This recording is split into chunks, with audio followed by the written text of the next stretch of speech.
According to him, they encountered some bandits. After that, Sholtia headed to their headquarters to capture them. There was nothing suspicious at that time. In fact, she was apparently speaking of her devotion to you. I see. So something must have happened to make her revolt after that? Yes. Also, it appears she had 2 vampire bride minions with her, but they both seem to have perished. Well, weaklings like that, no, wait. That means something must have happened to kill them. Okay, now let me give you the gist of what happened on my end. By the time they reached the base of the throne's steps, he'd mostly finished, but he hadn't gotten to the part about the graveyard yet. That was important, so he continued.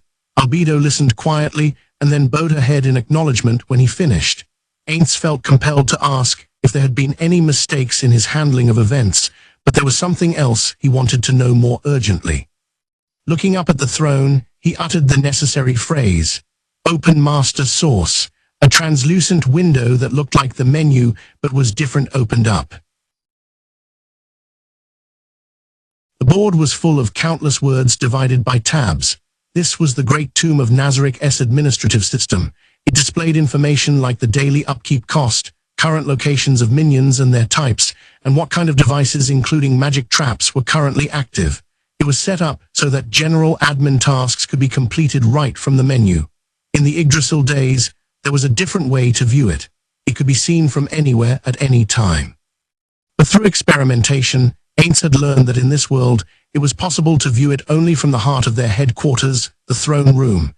It's a pain to have to come here every single time I want to use it, that's for sure. But I have a ring, so it's not a big deal.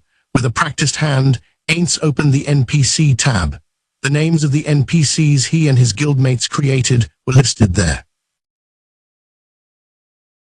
Aints changed the sorting from alphabetical to level, starting with the highest. He scanned down until his eyes stopped at a certain point. Then he looked silently at Albedo. Yes, that's her current status. Among all the names written in white letters, only Sholtia Bloodfallen S was black. Aints knew what that change meant, but he looked twice, 3 times. When he realized it wasn't his eyes playing tricks on him, he screamed in his mind, "That can be." If his bony face could have moved, it would have no doubt been twisted up in shock. "Is she dead?" he asked Albedo, not wanting to accept it yet. He was hoping something had changed since coming to this world, but Albedo's words were brutally honest. In the event of death, the letters disappear and the space becomes temporarily blank. I believe this means rebellion. Ah yeah, he remembered the times he'd seen letters change like this in Yggdrasil. Despite what Albedo had said, the truth was a little different. Certainly in a broad sense, it could mean rebellion, but the change indicated the NPC was taking hostile actions temporarily as a result of being mind-controlled by a third party. But that can be, he thought again. Sholtia was an undead, same as Aints. In other words, for better or worse, they were a race immune to psychic effects. How could she be mind-controlled? It made more sense to think she had betrayed Nazarik on her own. Perhaps she had issues with the way she was being treated. Or maybe someone outside had made her a better offer. If that wasn't the case, it stood to reason the cause was something specific in this world that Aints had no knowledge of. Enfire's face flashed through his mind. Yes, if someone possessed one of those mysterious congenital talents like he had, perhaps they could make psychic effects work on undead. So it's possible she's under the special influence of some power or being unique to this world. I am afraid I don't know. But it's a fact that Sholtia has risen against us. I advise organizing a suppression party at once. Aints realized something with a start. It was possible the minions gathered to greet his return were all meant to suppress Sholtia. Thinking back on it, many of them possessed holy attacks. These would be effective against undead, which were fairly rare within Nazarik. Albedo continued in a steely voice. "I'll take command. I am thinking of choosing Cocytus and Mare as vice-commanders if you'll allow it." That was a perfect lineup for eliminating Sholtia. It was obvious how serious she was. Sholtia Bloodfallen was strong. Based purely on strength, she was the strongest guardian besides Gargantua. It would actually be difficult to ensure victory against her without the party members she mentioned. What do you think? It seems a bit hasty. Why in the world did she rebel? We need to figure that out first. Just what I thought you would say. You're so kind, Lord Aints. But I see no need to have mercy on someone who's shown hostility to a supreme being, no matter what the reason. That's not it, Albedo. I am not being merciful. I simply don't understand why Sholtia would rebel. If there was a possibility of this happening to others, he needed to find a way to handle it. If the cause was a treatment or some other dissatisfaction, other NPCs and minions might harbor the same feelings. He needed to come up with countermeasures for future rebellions. Even if she was being inescapably compelled by someone with a talent, they needed a plan for that scenario as well. When he heard via message that one of the NPCs his guild mates created had rebelled, he felt he hadn't gained acceptance from the members as guild master. This was shocking and almost made his knees give out, but this was no longer an issue that could stop there. He had to solve this not as guild master, but as the absolute ruler of the great tomb of Nazarick. It was far too early to give up hope. If although it shouldn't be possible Sholtia was being forced to rebel, he had to save her. Managers who acted important but couldn't save their subordinates when they were in trouble weren't fit to lead. Aints was a ruler, so he had to protect his followers. So where is Sholtia right now? Have you pinpointed her location? My apologies, it is still unconfirmed. The first thing we did was to restrain her direct subordinates. We simultaneously boosted our defenses by mobilizing some minions on the first floor. We thought that Sholtia might attempt to attack Nazarick. I see. Then first, let us figure out where she is. We'll pay a visit to your sister. The fifth level of the Great Tomb of Nazarick was a freezing cold place. It was designed to be like a glacier. Mountains of pale ice jutted out of the endless snowy landscape. They tricked the eyes into thinking they were glowing from within. Flakes of white whirled out of the heavy, overcast sky. A capricious wind toyed with them, whipping past the ice with a freezing chill. Frosty trees in the distance were caked with snow. They looked like giants concealing themselves from head to toe with pure white robes.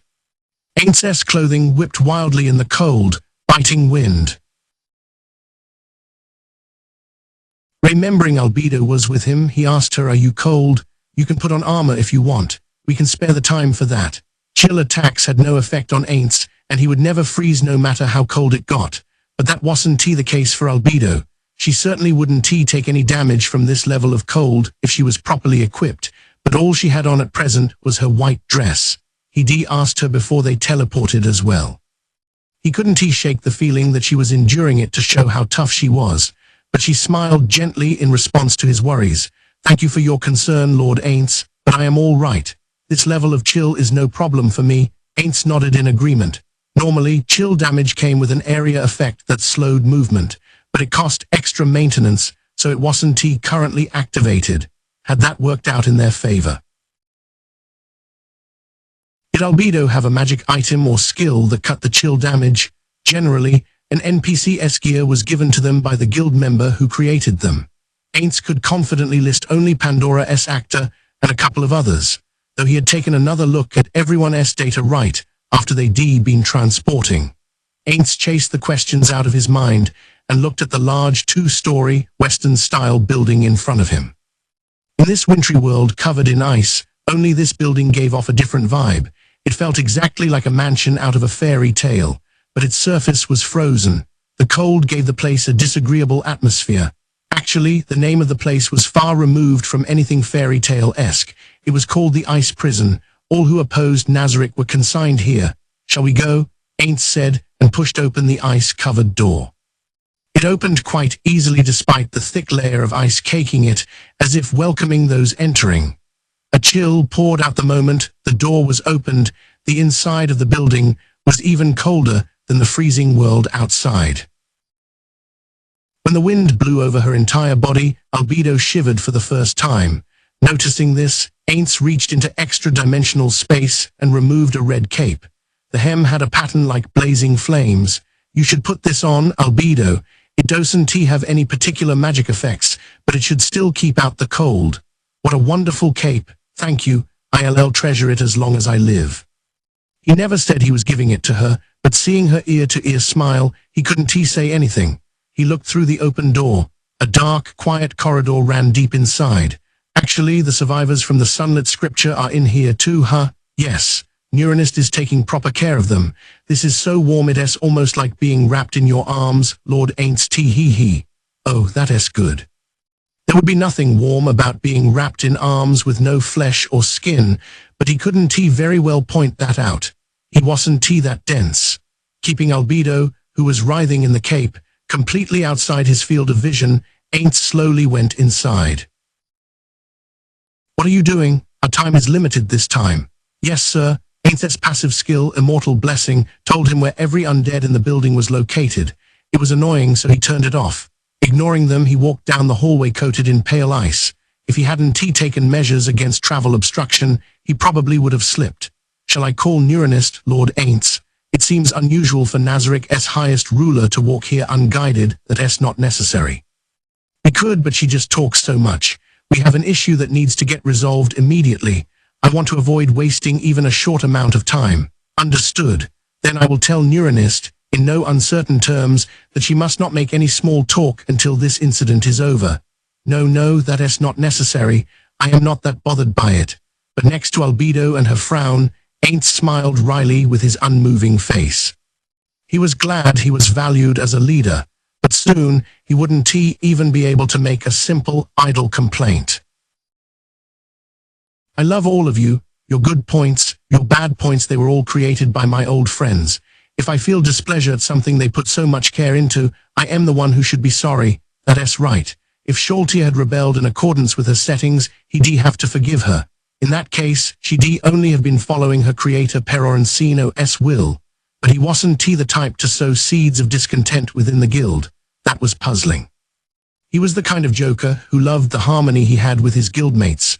Considering that, this must be an outside job, and the board indicated that she's under mind control.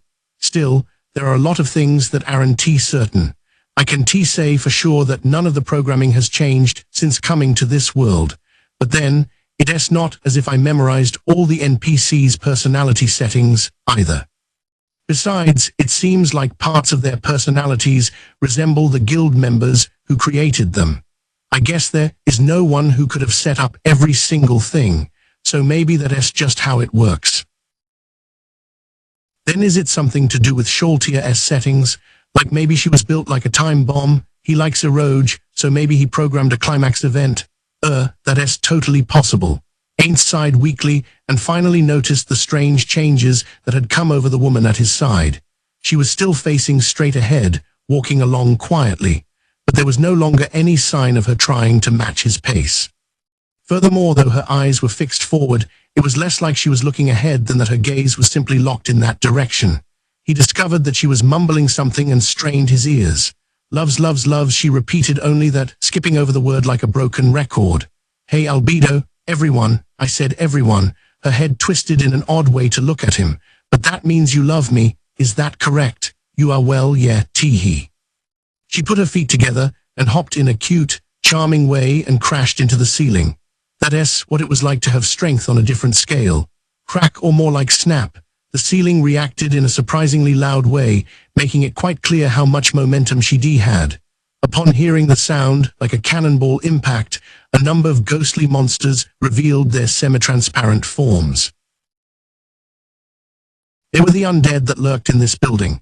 Ain's skill had registered them earlier. "Ah, you all can go back, it's nothing." He looked at Albedo. She seemed so pleased she might break into song. Despite crashing into the ceiling, she must not have felt any pain. This was due to a racial skill that reduced the damage she took. The various undead bowed before disappearing again. They returned to their job waiting for raiders. "Albedo, we're almost to your sister's room. Are you ready?"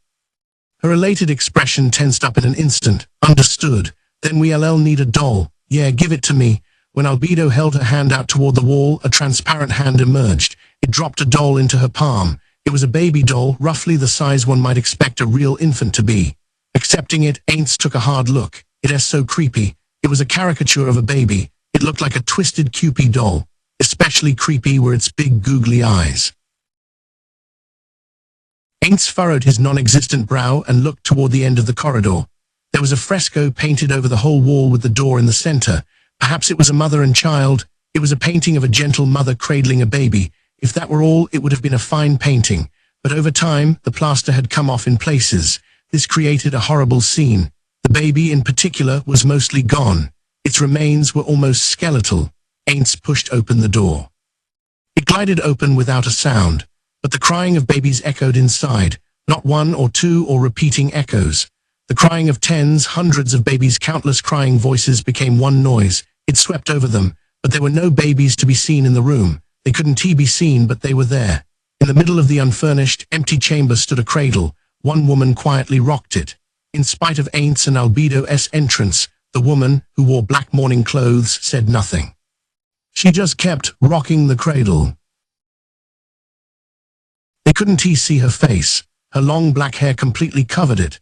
Normally, if an NPC ignored Aints when he appeared, Albedo would reprimand them. But now she didn't say anything. Aints knew why. The way she braced herself, a bit on edge, spoke volumes. Should we get started? Yes, I think so. Do be careful. As if Aints' question and Albedo's response were a signal, the woman's movements stopped. Then she slowly reached into the cradle and took out the baby. No, it wasn't a baby. It was a doll. No. She raised it high over her head and threw it with all her might. The doll hit the wall and shattered to pieces. My baby. The woman gnashed her teeth. As if the clacking sound were a cue, the crying voices from the walls and floor grew stronger, and the ones emitting the cries became visible. The floor was littered with lumps of meat, like semi-transparent babies. I wonder how much Tabula spent to station so many monsters here. The baby-like, squirming lumps of meat were monsters with levels in the late teens called carrion babies. In Yggdrasil, players could station monsters in their dungeons that didn't spawn automatically. They could use in-game currency or complete a microtransaction. However, since they didn't respawn after being killed, most players considered this an extravagance. Unless they were focused on role-playing, they didn't do it. That Tabula Smaragdina would station this many, albeit low-level carrion babies, here gave a glimpse into the kinds of things he cared about. While Aints was busy being impressed, the woman had produced a huge pair of scissors from somewhere, gripping them tightly. Her eyes bore a hole in Aints and Albedo through a curtain of her disheveled hair. You people kidnapped my baby. Didn't you? She sure is your big sister. You race so alike. What, really? Perhaps taking their leisurely conversation as an act of aggression, the woman whipped into a wind of murderous intent and flew at Aints. She ran with a bizarrely long stride, effectively reducing the distance between them to zero in no time, her mourning clothes flapping behind her. She then poised the scissors way up as though to stab him. Here is your child. When Aints thrust the doll at her, she froze as if someone had pushed the stop button. Then she put away the scissors and slowly took it from him. Oh, she would never let her precious child go again. It was in that gentle way a mother has that she embraced it, and then she returned her baby to the cradle. After that she turned her face, hidden by her hair, to Aints and Albedo. If it isn't Lord Momonga and the cutest of my little sisters. Good day to you both. Long time no see, Negrido. You well? I am happy to see you. Haven changed a bit. The only reason he'd been able to handle the situation was that he'd seen her madness back when this world was a game. He did scream back then, the memory of being invited to see a new character and then attacking with all his might, along with the other screaming guild members who were there, was nostalgic for him. It has been a while, sister. Yes, Negrido was Albedo's elder sibling, another NPC created by Tabula Smaragdina. If Albedo was a strong expression of his fondness for personality gaps, Negrido was an embodiment of his love for horror films. He wasn't a bad guy, but he sure was intense.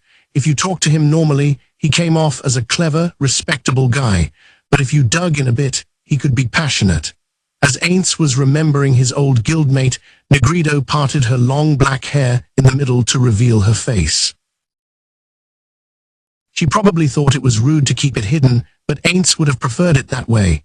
Her face was truly grotesque. It had no skin, the muscles were all exposed.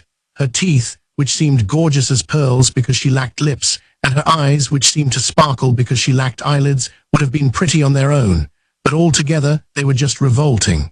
The face looked straight out of a horror movie, warped into an even weirder shape. Since she didn't have skin, it was hard to tell, but unlike Aints who lacked muscles, it was possible to guess that she was smiling. So Lord Momonga, what can I— oh sorry, you weren't in the throne room that day. I don't go by Momonga anymore. Now I am Aints Gown, call me Aints from now on. They heard a surprised gasp, and then Negrido bowed her head. Understood, Lord Aints. So Negrido, I came because I have a favor to ask you. Will you lend me your power, my power, for living or non-living? A living, right, ILL, just say it. The target is Sholtia Bloodfallen. The floor guardian, please excuse me. If it's your order, Lord Aints, I will begin immediately. Her voice was incredulous for a moment, but she quickly recovered. Thanks, Negredo. After replying to Albedo with a playful thumbs up, Negredo began casting a number of spells. There were many different types. Aints recalled that he had heard most of them recently, the various spells he had Narbril perform the night before. Negredo was a caster and a high-level NPC. She occupied one of the highest positions in Nazarick. Her face had nothing to do with it, but she was actually built with classes specialized in investigation and intelligence gathering magic. That's why they come here to locate Sholtia. At a speed worthy of the power she possessed, she gave the results. IV found her. Use Crystal Monitor. She cast the spell. An armored figure standing among some trees in a forest clearing appeared in a floating crystal monitor. Aints groaned.